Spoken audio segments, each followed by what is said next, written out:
저는 계속해서 우리 함께 읽겠습니다. 교대로 읽겠습니다. 이렇게 말씀을 드릴 텐데요. 여러분은 입으로 그냥 쭝얼쭝얼 하시면 돼요. 침이 많이 튀기지 않도록 작은 목소리로 하시면 되고요. 지난주에 한참 연습을 하면서 잘 안 됐는데 그래도 잘 될 때까지 이 마이크 가지신 분들은 그때마다 또박또박 큰 소리로 같이 읽어주시면 감사하겠습니다. 야고보서에 이어서 오늘부터 앞으로 10주에 걸쳐서 베드로전서와 후서를 함께 묵상하려고 합니다. 다 같이 베드로전서 1장 1절 말씀을 저와 여러분 함께 한번 읽어보겠습니다. 시작. 예수 그리스도의 사도인 베드로가 본도와 갈라디아와 갑바도기아와 아시아와 비두니아에 흩어져서 사는 나그네들인 택하심을 입은 이들에게 이 편지를 씁니다. 베드로전서는 편지입니다. 베드로전서뿐만 아니라 신약 성경의 대부분이 편지로 쓰여졌습니다. 편지에는 발신자가 있고 또 수신자가 있습니다. 여러분, 이 베드로전서의 발신자가 누구입니까? 예수 그리스도인 사도 베드로아, 이렇게 말씀해주고 있습니다. 누구보다도 예수님 가까이에 머물렀던 예수님의 수제자 베드로, 얼마나 중요한 내용을 저와 여러분에게 말씀해주고 계실까요? 여러분, 수신자는 누구입니까? 흩어져 사는 나그네, 택하심을 입은 이들. 이것이 베드로전서를 통해 하나님께서 저와 여러분에게 말씀해 주시는 저와 여러분의 정체성입니다. 저와 여러분은 흩어져 살고 있는 나그네입니다. 그러므로 지금 저와 여러분이 살고 있는 현장은 그곳이 어디든 나의 본향이 아닙니다. 나의 최종 목적지가 아닙니다. 여행을 하면서 여관이나 호텔에서 묵을 때 방에 좀 마음에 들지 않는 부분이 있다고 하더라도 그것을 고치기 위해서 시간과 에너지와 돈을 투자하는 경우는 거의 없습니다. 잠깐 머물다가 떠날 곳이기 때문입니다. 전세로 사는 집, 월세로 사는 집이라면 직접 손볼 때도 있겠지만 큰 돈 들이지는 않습니다. 살기에 불편하지 않을 만큼만 투자를 합니다. 그러나 내 집을 장만하고 난 뒤에는 상황이 달라집니다. 시간과 비용과 에너지와 수고를 기꺼이 투자합니다. 때로는 무리해서까지 손을 보기도 합니다. 저와 여러분이 만약에 이 세상에 너무 많은 에너지를 쏟고 살고 있다면 어쩌면 이 세상에서 나그네로 살고 있는 것이 아닐 가능성이 많이 있습니다. 이 세상이 저와 여러분의 목적지가 아니고 본향이 아니라면 그저 살기에 불편하지 않을 정도로 그만큼 에너지를 투자하고 살아가는 것으로 아마 충분할 것입니다. 나그네도 종류가 여러 가지인 것 같습니다. 인생은 나그네길, 그런 노래가 있지요. 어디서 왔다가 어디서 가는지 모르는 정처 없는 나그네길이 있습니다. 여행객 혹은 관광객도 나그네라고 할 수 있습니다. 그들에게는 때로 쉬는 것이 목적이 되기도 하고 때로는 새로운 것을 경험하고 즐기고 누리는 데 목적이 있습니다. 그뿐만 아니라 출장 떠난 나그네도 있습니다. 그리스도인의 삶은 출장 떠난 나그네의 삶에 가장 가까운 것 같습니다. 출장에는 반드시 이루어야 할 사명이 있습니다. 저도 직장 생활할 때 출장을 자주 다녔습니다. 거의 매주 영업을 위해서 2박 3일 국내 출장을 떠났던 시절도 있었습니다. 때때로 2주, 3주 해외 출장도 다녔습니다. 출장 중에도 시간을 내어서 때로 휴식도 취하고 관광을 하기도 하고 또 재미있는 새로운 경험을 시도해 보기도 했습니다. 큰 즐거움이었습니다. 그러나 그것은 사명에 지장을 주지 않는 범위만큼만 허용되는 것입니다. 출장 떠난 나그네는 사명의 최우선 순위를 둡니다. 일이 잘 끝나면 즐거운 마음으로 집으로, 회사로 돌아가게 될 것이고 일이 제대로 풀리지 않으면 무거운 마음으로 집으로 돌아가게 될 것입니다. 다음 가족 여러분, 인생은 나그네길입니다. 그리스도인의 삶은 하나님께서 맡겨주신 사명을 붙잡고 사는 출장 떠난 나그네의 길입니다. 다 같이 2절 말씀을 함께 한번 읽어보겠습니다. 시작. 하나님 아버지께서 여러분을 미리 아시고 성령으로 거룩하게 해주셔서 여러분은 순종하게 되고 예수 그리스도의 피뿌림을 받게 되었습니다. 여러분에게 은혜와 평화가 더욱 가득 차기를 빕니다. 하나님께서 저와 여러분을 아시고 택하셨습니다. 저와 여러분이 먼저 하나님을 찾은 것이 아닙니다. 하나님께서 저와 여러분을 먼저 찾아주셨습니다. 그리고 성령님을 먼저 보내주셔서 복음에 순종할 마음을 불어넣어 주셨습니다.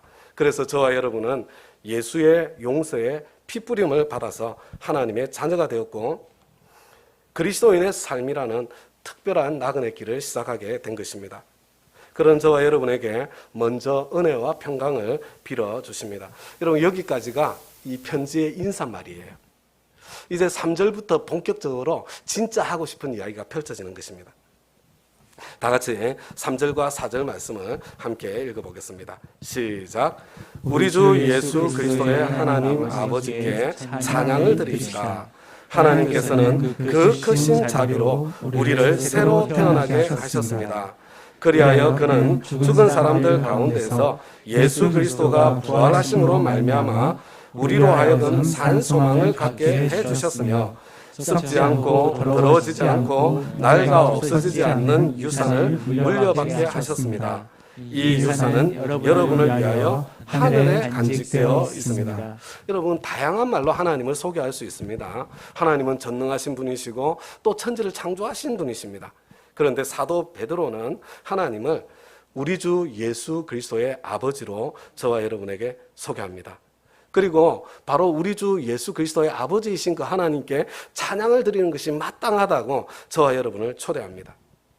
나는 하나님의 유일하신 아들 우리 주 예수 그리스도를 믿습니다. 우리는 사도신경에서 같은 내용을 하나님께 늘 고백합니다. 왜냐하면요, 바로 이것이 우리의 복음의 핵심이기 때문에 그렇습니다. 여기에는 우리를 하나님의 자녀로 태어나게 하신 하나님의 그 크신 자비가 무엇인지 그것이 담겨 있습니다. 여러분, 예수님 그분이 십자가에 못 박히신 그분이기 때문입니다. 하나님께서 저와 여러분을 새로 태어나게 해주시기 위해서 다른 사람을 십자가에 못 박은 것이 아니라 하나님 당신의 유일하신 아들을 십자가에 못 박았다는 그런 고백이기 때문입니다. 예수의 십자가 피뿌림 안에는 너무나 엄청난 사랑이 담겨 있습니다. 하나님께서는 그 크신 자비로 저와 여러분을 새로 태어나게 거듭나게 하셔서 하나님의 자녀 삼아 주신 것입니다. 바로 거기에서 그리스도인의 삶이 시작되는 것입니다. 다시 태어남이, 거듭남이 저와 여러분의 출장 떠난 나그네 인생길의 출발점인 것입니다. 내가 하나님의 자녀가 되었다는 것은 하나님의 상속자가 되었다는 것입니다. 하나님 아버지 집인 내 집이 되었고 그 집은 결코 썩지 않고 더러워지지 않고 낡아 없어지지 않습니다. 그래서 그 아버지 집 천국을 상속할 소망은 죽은 소망이 아니라 산 소망입니다. 바로 그 천국, 하나님 아버지 집이 저와 여러분의 나그네 인생길의 목표점이요 종착점입니다. 예수님의 부활은 저와 여러분의 천국 소망이 죽은 소망이 아니라 산 소망이라는 것을 보여주는 하나님의 보증이에요. 그래서 부활하신 주님을 만난 우리 믿음의 선배들은 이 세상만 바라보고 사는 사람들에게는 가장 불쌍해 보이는 천국 본향을 향한 나그네 인생길을 기쁘게 걸었던 것입니다.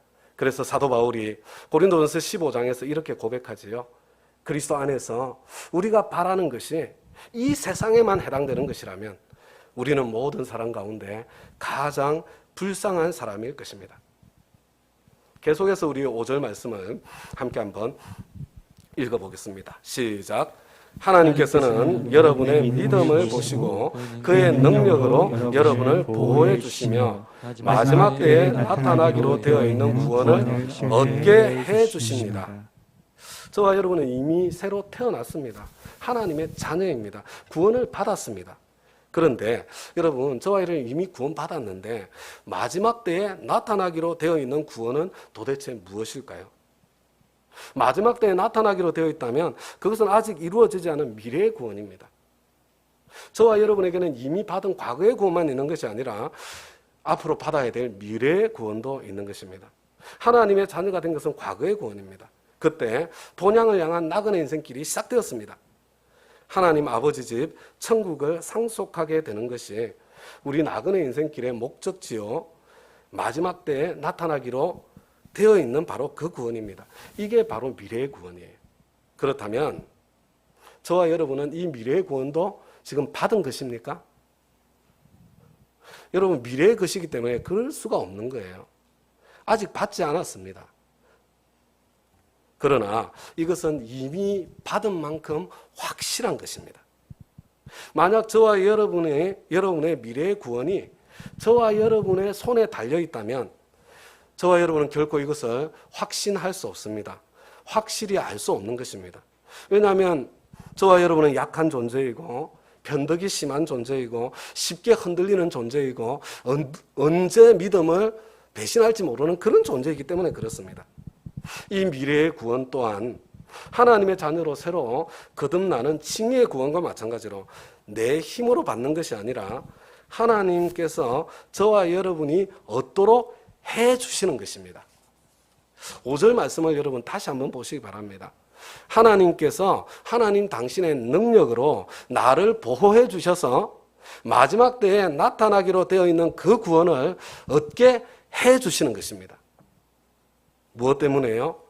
더 이상 나 자신을 기대고 의지하지 않고 겸손하게 예수 그리스도를 기대고 의지하는 저와 여러분의 믿음 때문입니다.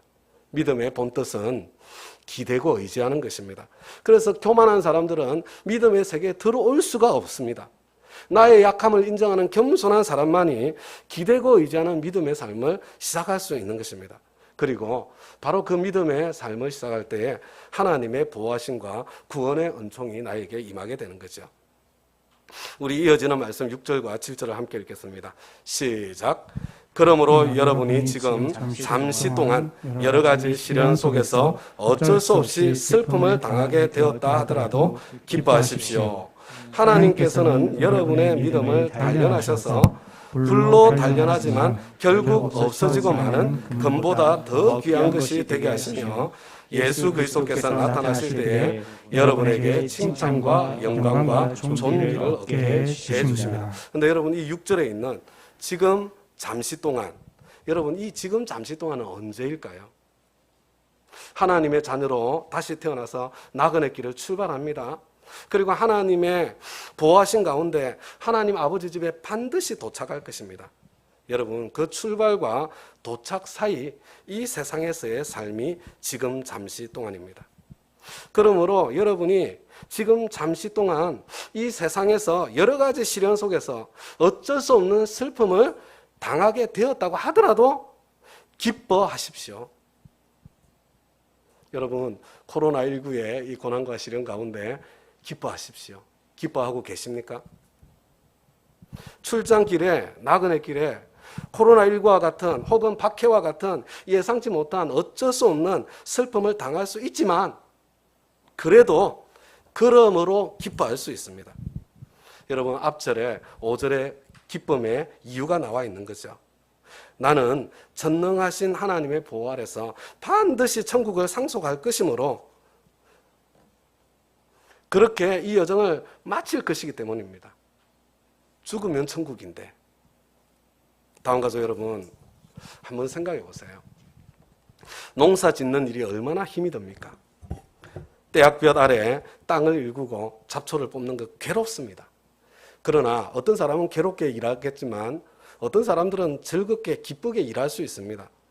추수 때에 아름다운 결과를 바라보며 소망할 때에 기쁨으로 그 과정을 통과할 수 있는 거죠. 여러분, 한국과 일본의 축구 경기를 지금 보고 있다고 한번 생각해 보십시다. 처음에 한 골을 기분 좋게 탁 넣었어요. 막 열광하고 환호하는데 허무하게 한 골을 그냥 먹고 말았어요. 조금 있더니 또 한 골을 더 먹었습니다. 결국 2대1로 역전이 된 거예요. 다시 역전시켜 보려고 혼신의 힘을 다했는데 결국은 후반전까지 2대1로 끝나고 말았습니다. 여러분, 경기를 지켜보는 내내 얼마나 긴장이 되겠어요. 마음 졸이고 화가 나고 힘 빠지고. 그런데 인저리 타임이라고 하잖아요. 후반전 후 조금 더 주는 그 추가 시간에 기적같이 우리 팀이 연속으로 2골을 집어넣어가지고 결국 3대2로 이겼습니다. 여러분, 그렇다면 그 기쁨이 얼마나 엄청날까요? 그러나 어떤 사람들은 그런 기쁨의 순간을 누리지 못해요. 왜 그래요? 신경질 난다고 중간에 텔레비전을 꺼버렸기 때문입니다. 여러분, 그래서 이 게임의 재방송을 본다고 한번 생각해 보시기 바랍니다.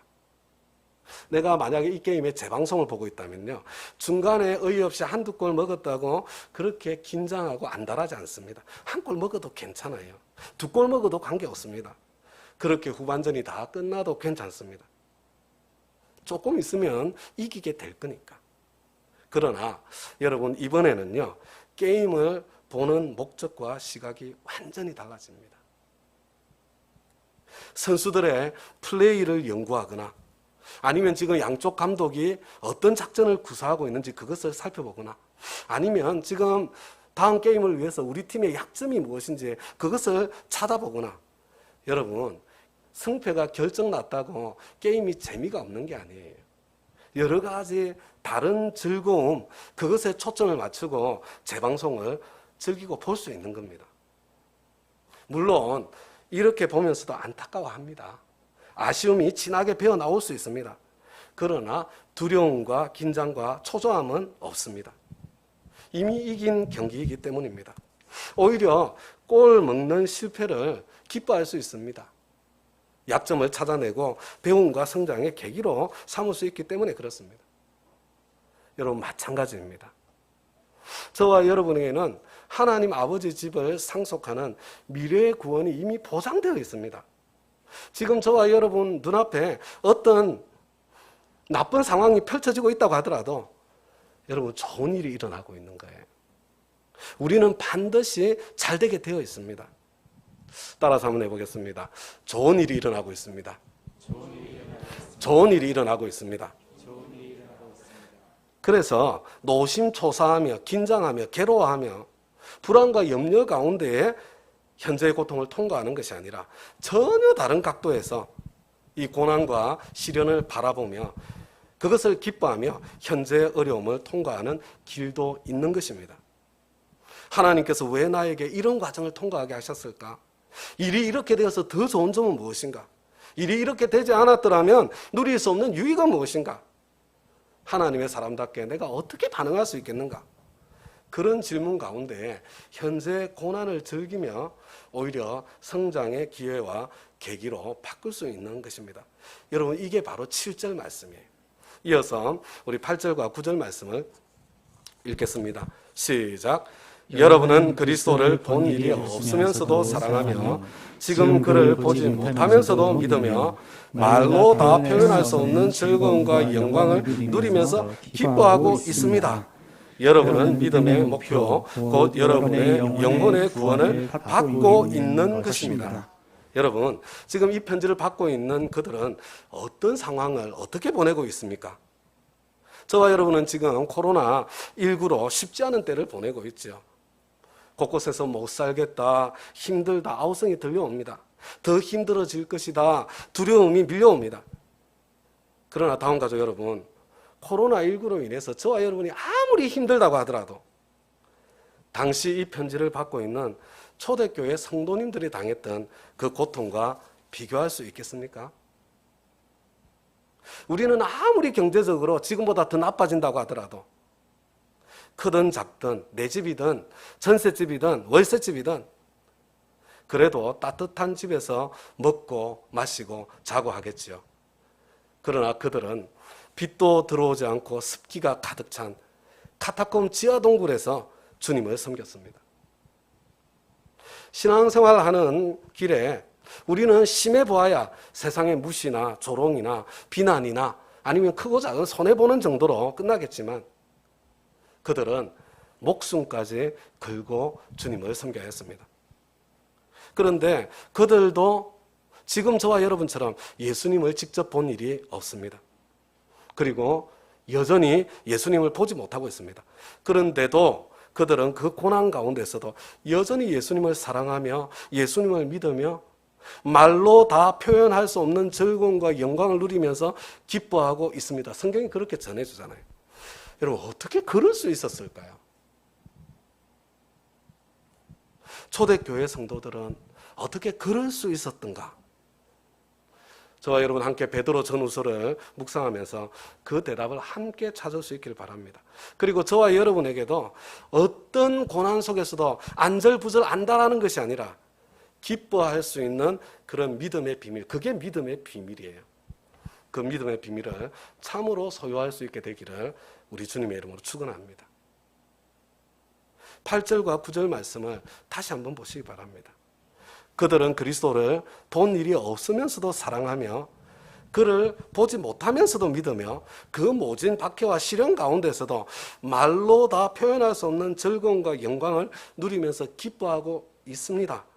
바로 그 모습을 사도 베드로는 9절에서 여러분은 믿음의 목표, 곧 여러분의 영혼의 구원을 받고 있는 것입니다. 이렇게 지금 요약해서 표현하고 설명해 준다는 겁니다. 여러분, 이거 참 특별한 표현 아닌가요? 우리는 앞에서 이미 받은 구원에 대해서 그리고 앞으로 미래에 받게 될 구원에 대해서 나누었는데 지금 9절 말씀은 받고 있는 구원에 대해서 저와 여러분에게 말씀해 주고 있습니다. 그리고 이 받고 있는 구원이 저와 여러분의 믿음의 목표라고 지금 말씀해 주고 있는 거예요. 다음 가지 여러분 성경 말씀을 보세요. 무엇이 저와 여러분의 믿음의 목표라고요? 어떤 박해와 고난과 시련이 펼쳐지고 있다고 하더라도 즐거움과 영광을 누리면서 기뻐할 수 있는 그 경지, 바로 예수 그리스도의 장성한 분량의 경지에까지 이르도록 성장해가는 구원을 말하는 겁니다. 예수를 닮아가는 구원이요, 바로 그것이 지금 받고 있는 현재의 구원이고 저와 여러분의 믿음의 목표라는 말씀입니다. 다음 가죠 여러분, 구원에는 세 측면이 있습니다. 받은 구원이 있습니다. 받을 구원이 있습니다. 그리고 받는 구원이 있습니다. 하나님께서 나를 미리 아시고 택하시고 성령으로 도우셔서 복음에 순종하게 하시고 그래서 새로 태어나게 하셨습니다. 거듭나서 하나님의 아들이 되게 하셨고 천국에 대한 상속권을 저와 여러분에게 주셨습니다. 예수 그리스도를 구주와 주님으로 영접할 때 이루어지는 구원입니다. 받은 구원이지요. 칭의의 구원이 바로 이것입니다. 하나님의 자녀로 태어난 사람들에게는 받을 구원이 기다리고 있습니다. 천국에 실제로 입성하게 되는 구원입니다. 상속권을 구체적으로 받아서 누리는 때입니다. 마지막 때에 나타나기로 되어 있는 구원입니다. 하나님의 능력과 보호하심으로 미래에 반드시 이루어질 구원입니다. 영화의 구원이 바로 이것입니다. 그리고 이 받은 구원과 받을 구원 사이에 받아가는 받는 구원이 있습니다. 현재 받고 있는 구원이 있습니다. 고난과 시련 중에도 예수를 바라보며 예수의 인격으로 변화되고 성장해가는 바로 그 구원입니다. 성화의 구원이 바로 여기에 해당됩니다. 베드로 전서와 후서는 받은 구원과 받을 구원이라는 그 큰 전망 속에서 그 여정 중에 나그네로서 이루어가야 할 현재의 구원을 저와 여러분에게 자세히 안내해주고 있는 것입니다. 우리 이어지는 말씀 10절부터 12절까지 함께 한번 읽어보겠습니다. 시작. 예언자들은 이 구원을 자세히 살피고 연구하였습니다. 그들은 여러분이 받을 은혜를 예언하였습니다. 누구에게 또는 어느 때에 이런 일이 일어날 것인지를 그들이 연구할 때에 그들 안에 계시는 그리스도의 영이 그리스도에게 닥칠 고난과 그 뒤에 올 영광을 미리 증언하여 드러내 주셨습니다. 예언자들은 자기들이 섬긴 그 일들이 자기들을 위한 것이 아니라 여러분을 위한 것임을 계시로 알게 되었습니다. 그 일들은 하늘로부터 보내주신 성령을 힘입어서 여러분에게 복음을 전한 사람들이 이제 여러분에게 선포한 것입니다. 그 일들은 천사들도 보고 싶어하는 것입니다. 여러분, 이 베드로 전서에는요, 구원이라는 단어가 5번 반복이 돼요. 이 구원에 대해서 구약 성경에 미리 예언되어 있다는 것입니다. 예언자들과 하나님의 사람들이 이 구원을 사모했고 열심히 연구했는데 그러나 자신들의 때에 이루어질 것이 아니라 미래의 일이라는 것을 깨닫고 그것을 기록으로 남겼다는 거죠. 구약의 예언대로 실제로 그 구원의 사건이 약속된 메시아로 오신 예수 그리스도의 십자가 부활로 펼쳐졌고 그것을 목격한 사람들이 성령의 능력을 힘입어서 복음으로 선포해 주었다는 거예요. 자, 계속해서 13절부터 16절까지 한 목소리를 읽겠습니다. 시작. 그러므로 여러분은 마음을 단단히 먹고 정신을 차려서 예수 그리스도께서 나타나실 때에 여러분이 받을 은혜를 끝까지 바라고 있으십시오. 순종하는 자녀로서 여러분은 전에 모르고 쫓았던 욕망을 따라 사지 말고 여러분을 불러주신 그 거룩하신 분을 따라 모든 행실을 거룩하게 하십시오. 성경에 기록하기를 내가 거룩하니 너희도 거룩하여라 하였습니다. 그러므로 왜 그러므로예요? 예언대로 이미 이루어졌고 이미 받은 구원입니다. 또 예언대로 앞으로 이루어져 갈 것이에요. 미래에 받을 확실한 구원입니다. 그런 구원을 이미 받았으니까 그러므로 그래서 지금 현재는 어떻게 살아야 된다고요? 여러분 이 성경 말씀을 자세히 한번 보시기 바랍니다. 첫째 13절부터요. 마음을 단단히 먹고 정신을 차려서 예수 그리스도께서 나타나실 때에 여러분이 받을 은혜를 끝까지 바라고 있으십시오. 첫 번째로 천국 소망을 단단히 붙잡아라. 산 소망을 붙잡아라. 둘째로 욕망을 따라 살지 말고 어떤 욕망일까요? 여러분 베드로 전후서 차차 어떤 욕망을 이야기하는지 앞으로 가르쳐 주실 거예요. 셋째, 하나님처럼 거룩하게 사십시오. 내가 거룩하니 너희도 거룩할지어다. 여러분 이것이 그리스도인의 현재의 삶입니다. 나그네 인생의 사명이 바로 이거예요. 현재 받아가야 될 구원이 바로 이것입니다. 자, 여러분 왜 마음을 단단히 먹고 정신을 차려야 할까요? 예수 그리스도께서 나타나실 때 받을 은혜의 소망, 바로 천국 소망이 너무 쉽게 흔들리기 때문이에요. 그리고 이 소망이 없는 사람은 거룩한 삶이 아니라 욕망대로 사는 삶을 선택할 수밖에 없기 때문입니다. 다음 가족 여러분, 이 세상이 전부라면, 죽음으로 저와 여러분의 인생이 끝나고 마는 것이라면 욕망대로 살 수 있지요. 사실 욕망대로 사는 게 제일 지혜로운 거 아닙니까? 내가 내 욕망대로 살면 때때로 따가운 시선을 받을 때도 있겠지만 여러분 덧없는 인생 그렇게 난리치며 치열하게 살아야 될 이유가 어디에 있습니까? 어디서 그런 이유를 발견할 수 있겠어요? 죽음으로 딱 끝난다면 될 대로 되라. 노세 젊어서 놀아. 하쿠나 마타타. 들키지만 않는다면, 책임질 일만 없다면 적당히 가면 쓰고 내 이익 챙기고 즐기면서 살 수도 있는 거 아닙니까? 우리가 왜 절망해요? 그런 위선자들을 너무 많이 보기 때문에 절망하고 있지 않나요? 다 같이 17절 말씀을 계속해서 읽어보겠습니다. 시작. 그리고 사람을 겉모양으로 판단하지 않으시고 각 사람의 행위대로 심판하시는 분을 여러분이 아버지라고 부르고 있으니 여러분은 나그네 삶을 사는 동안 두려운 마음으로 살아가십시오. 그러나 이 세상이 전부가 아니기 때문에 저와 여러분이 하나님 아버지의 심판대 앞에 설 것이 틀림이 없기 때문에 만약에 그렇다면 바로 그날을 기다리며 그날을 준비하며 살아야 하지 않겠습니까? 여러분 천국을 준비하며 사는 나그네의 삶은 욕망대로 사는 삶이 아니라 거룩하게 사는 삶입니다. 자, 이제 우리에게 마지막 질문이 남은 거예요. 그렇다면 거룩한 삶이 무엇일까요? 여러분 거룩한 삶은 첫째로는요 욕망대로 살지 않는 거예요. 앞으로 어떤 욕망들인지 이야기를 할 거예요. 욕망을 이기는 삶입니다. 그런데 여기서 끝나는 게 아니죠. 둘째는 내가 거룩하니 너희도 거룩할지어다. 내가 거룩하니 예수님 닮아가는 삶입니다. 세상에서 가장 거룩하게 사신 분이 있다면 그분은 바로 우리 주님이시기 때문에 그렇습니다. 여러분 계속해서요 우리 18절과 19절을 읽고 이 부분을 생각해 보겠습니다. 시작. 여러분은 조상으로부터 물려받은 여러분의 헛된 생활 방식에서 해방되었습니다. 여러분도 아시지만 그것은 금이나 금과 같은 썩어질 것으로 된 것이 아니라 흠이 없고 티가 없는 어린 양의 피와 같은 그리스도의 귀한 피로 되었습니다. 저와 여러분이 받은 구원은요 우리 조상들의 헛된 생활 방식에서 해방된 것입니다. 여러분 이 해방이라는 것은 갇힌 것, 묶인 것에서 자유롭게 되었다는 뜻입니다. 무엇으로부터의 자유입니까? 헛된 생활 방식으로부터 자유입니다. 다른 말로 하면요, 욕망을 따라 사는 삶으로부터의 자유입니다. 여러분, 욕망을 따라 사는 삶으로부터 자유하는 것, 이게 거룩의 첫 번째 측면이에요.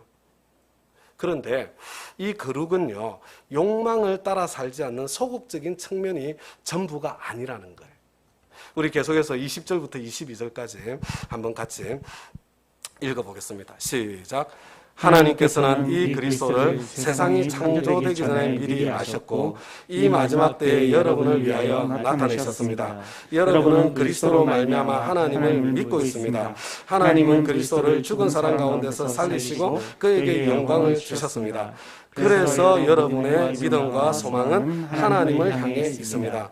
여러분은 진리에 순종함으로 영혼을 정결하게 하여서 꾸밈없이 서로 사랑하기에 이르렀으니 순결한 마음으로 서로 뜨겁게 사랑하십시오. 저와 여러분이 받은 구원은 욕망을 따라 사는 우리 조상들의 헛된 생활 방식에서 해방되는 그 있잖아요. 그런 그 수동적인 그 상태를 넘어서 꾸밈없이 서로 사랑하는 자리에까지, 그 자리에까지 이르게 된 것입니다. 그래서 순결한 마음으로 서로 뜨겁게 사랑하라고 명하고 있는 것입니다.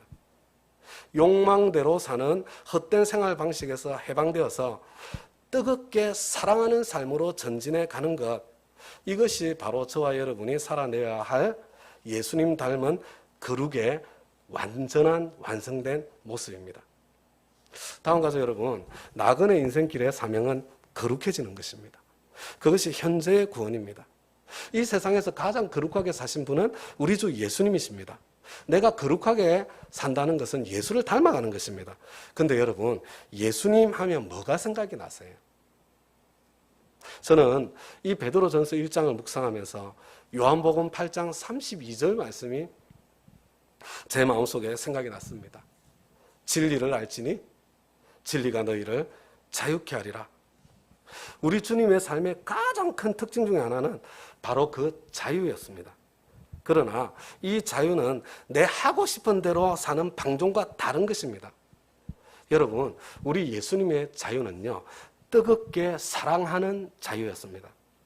사랑하는데 묶이는 것, 매인 것이 없이 해방된 거침없는 사랑, 이것이 우리 주님의 자유의 모습이었어요. 우리는 마땅히 사랑해야 되는 줄 아는데, 그런데 무엇인가에 매여 있고 무엇인가에 묶여 있어서 욕망에 묶여 있는 거죠. 제대로 사랑하지 못합니다. 조상들이 유전한 망령된 행실, 헛된 생활 방식에 묶여 있습니다. 나의 이기적인 욕망에 묶여 있습니다. 종교에 묶여 있습니다. 인섭에 묶여 있습니다. 편견에 묶여 있습니다. 탐욕에 묶여 있습니다. 상처의 아픔에 묶여 있습니다. 그래서 하나님께서 뜨겁게 사랑해야 될 사람들을 관계의 울타리 속에 보내주셔도, 하나님의 사랑이 절실하게 필요한 사람을 저와 여러분이 만나도 저와 여러분은 사랑하지 못하는 것입니다. 여러분, 가장 탁월한 종교인들이었음에도 불구하고 가늠하다가 현장에서 잡힌 여인은 사랑할 수 없었습니다. 매국노 세리장을 사랑할 수 없었어요. 동네에서 소문난 유명한 창녀는 사랑할 수 없었습니다. 세리와 죄인들, 이방인들을 사랑할 수 없었던 거예요. 강도 만난 사마리아인을 사랑할 수 없었던 것입니다. 왜 그들은 사랑할 수 없었습니까? 무엇인가에 그들이 묶여 있었기 때문에 그렇게 된 거예요. 그들에게는 해방이 필요했습니다. 그러나 이 세상에서 가장 거룩하신 분, 참 자유인 우리 주 예수님은 거침없이 사랑하셨습니다. 불쌍히 여기시는 사랑이 예수님의 표제였고, 그들을 향해서 복음을 전하고 가르치시고 먹이시고 또 치유해 주셨습니다. 자유케 해 주신 거죠. 그래서 그들로 하여금 당신처럼 그 거룩한 삶을 살 수 있도록 저와 여러분을 해방시켜 주신 것입니다. 이제 마지막으로 23절부터 25절까지 말씀 함께 읽겠습니다. 시작. 여러분은 다시 태어났습니다. 그것은 썩을 씨로 그렇게 된 것이 아니라 썩지 않을 씨, 곧 살아있고 영원하신 하나님의 말씀으로 그렇게 되었습니다. 모든 육체는 풀과 같고 그 모든 영광은 풀의 꽃과 같아. 풀은 마르고 꽃은 떨어지되 주님의 말씀은 영원히 있다. 이것이 여러분에게 복음으로 전해진 말씀입니다. 여러분 여기서 빨간 글자만 중간에 그렇게까지는 넣어서 읽겠습니다. 같이 한번 여러분은부터 시작했어요. 빨간 글씨에 우리 읽도록 하겠습니다. 함께 시작. 여러분은 다시 태어났습니다. 하나님의 말씀으로 그렇게 되었습니다. 여러분에게 복음으로 전해진 말씀입니다. 다음과 같이 여러분 나머지는 수식하는 단어들이에요. 저와 여러분은 이미 다시 태어났습니다. 거듭났습니다. 하나님의 자녀가 되었습니다. 무엇으로 거듭났습니까? 하나님의 말씀으로 저와 여러분에게 전해진 복음의 말씀으로 하나님의 자녀가 되었습니다. 이미 받은 구원입니다. 그래서 저와 여러분에게는 산 소망이 있습니다. 아버지 집 천국을 반드시 상속할 것입니다. 하나님께서 당신의 능력으로 저와 여러분을 보호해 주시기 때문에 그것은 확실합니다. 예수님 안에서 저와 여러분은 안전합니다. 이게 받을 구원이에요. 미래의 구원입니다. 그러나 그때 우리가 미래의 구원을 받을 때 하나님께서는 저와 여러분의 행실을 따라 심판하시고 구원을 안 하신다는 게 아니에요. 상 주시기 위해서 심판하시는 겁니다. 우리의 행실을 따라 각 사람에게 상을 베풀어 주실 것입니다. 그러므로 이 산 소망을 가지고 마음을 단단히 먹고 이 세상의 고난과 환령과 시련 가운데서도 저와 여러분은 그것을 기뻐하며 예수님 닮을 기회로 더 거룩해질 기회로 거침없이 사랑할 기회로 삼아야 하는 것입니다. 그렇다면 저와 여러분이 닮아가야 할 예수님의 모습, 거룩한 삶은 무엇이었습니까? 그 무엇에도 매이지 않는 해방된 참 자유의 삶, 뜨겁게 거침없이 사랑하는 삶입니다. 이것이 본향을 향해 살아가는 나그네로서 저와 여러분에게 맡겨주신 사명입니다. 저와 여러분의 나그네의 삶은 다시 태어나는 거듭남에서 시작됩니다. 구원받은 사람이라야 나그네의 삶을 시작할 수 있습니다. 우리는 복음의 말씀으로 거듭납니다. 오늘 이 자리에 계신 여러분, 나그네로서의 여정을 이미 시작하신 분들 맞습니까? 구원받은 거 맞아요? 내가 구원받은 거 틀림없습니까? 여러분 아직 거기에 대한 확신이 없으신 분 나그네 삶 시작 못합니다. 그런 분들은 좀 내가 확신이 있는 것처럼 스스로를 속이지 마시고요. 7월부터 시작될 생명의 삶을 수강하시기 바랍니다. 화요일 낮반과 저녁반 두 반이 개설됩니다. 도저히 생명의 삶을 수강할 시간적인 정서적인 여유가 없으신 분들은 책이라도 좀 읽으시면 좋을 것 같아요. 이 코로나 때 우리 좀 책 읽을 수 있는 여유가 있잖아요. 진지하게 좀 우리 목자님 목녀님에게 어떤 책을 읽으면 좋겠는지 여러분을 제일 잘 아니까 여러분 소개를 받아서 내가 꼭 생명의 삶을 통해서든 내가 책을 통해서든 이 부분을 해결하겠다 좀 결심해 주시면 좋겠습니다. 새로운 삶은 내가 자유의 삶을 살지 못하도록 나를 얽어매고 있는 것들을 찾아내고 해결하는 것에 초점을 맞추는 성경 공부입니다. 목요일 저녁반 한 클래스가 개설이 됩니다. 이미 구원받은 사람이라면 우리의 본향 천국을 바라보며 예수님 닮아가는 거룩한 삶, 현재 구원의 삶을 살아가는 것이 마땅한 거죠. 왜 그렇게 살아야 돼요? 어떻게 그렇게 살 수 있습니까? 여러분 그 대답을 오늘 우리 힌트만 우리가 찾은 거예요. 우리 베드로전서 2장, 3장, 4장, 5장 그리고 베드로 후서까지 우리가 함께 읽어나가면서 우리가 한 주 한 주 그것을 더 깊이 찾아보도록 하십시다. 그래서 제가 여러분에게 부탁을 드립니다. 앞으로 10주 동안 매일 한 번씩 베드로 전후서를 읽어보려고 한번 노력해 주시기를, 한번 결심해 보시기를 부탁을 드립니다.